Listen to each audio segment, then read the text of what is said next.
عارفين طلايب البلد كلها يركضون ليش طشكليت. اخ ايش قد غاثكم. الحمداني مستمر ولن يتوقف.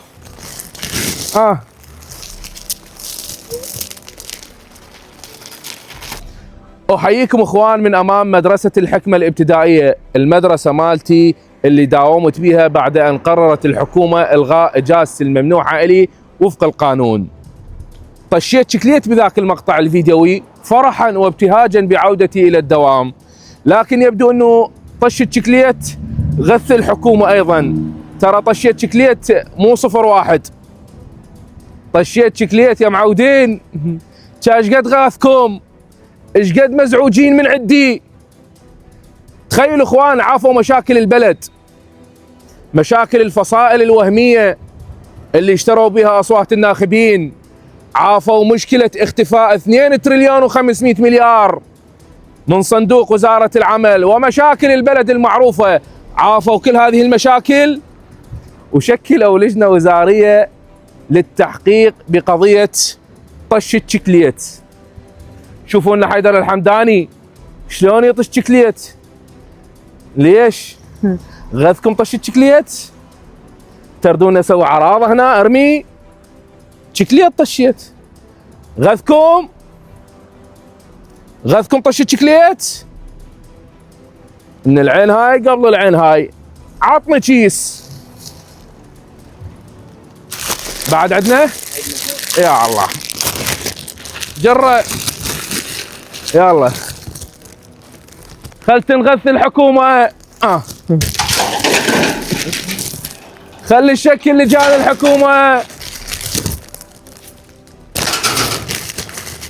الحمداني مستمر ولن يتوقف.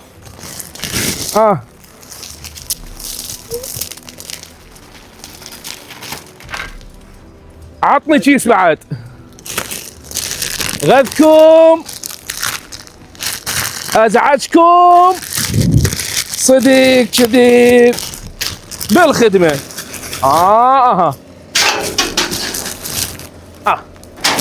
شكلوا لجان، ايش عندكم شكلوا، ما باقي لكم الا بضعة ايام وتغادروا، تصيرون من خبر كان.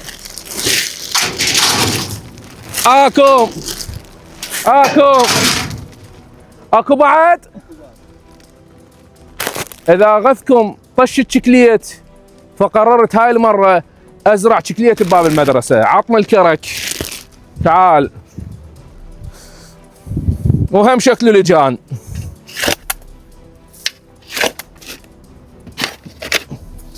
اريد الشكليت يخضر هنا اليوم.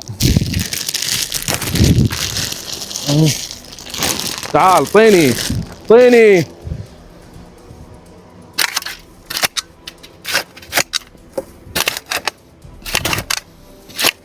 عارفين طلايب البلد كلها يركضون ليش طش شكليت.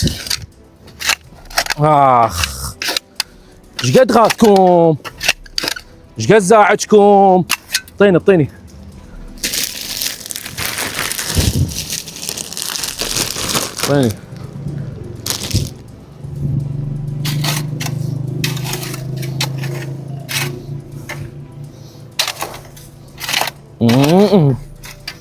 تعالوا هم شكلوا لجان تحقيقية. عبالكم ابطل لو افوت حالكم. واذا شكلون لجنة ثانية راح اجيب قواني هنا اعطي شكليت. تمام؟ مو حيدر الحمداني اللي يسكت. غلطانين، ما اسكت ولا اخاف من شيء، لان ما اتحدث بمصلحة شخصية. ما يوم طلع سولفت بقضية خاصة ابدا. كل القضايا اللي كشفتها واللي تناولتها هي قضايا عامة.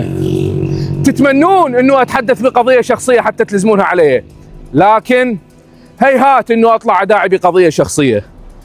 الحمداني مستمر وانتم زائلون، وما اخفيك انت واخوي ان شاء الله تحلم تلوحه. قضي الامر الذي فيه تستفتيان. تحلم. اوكي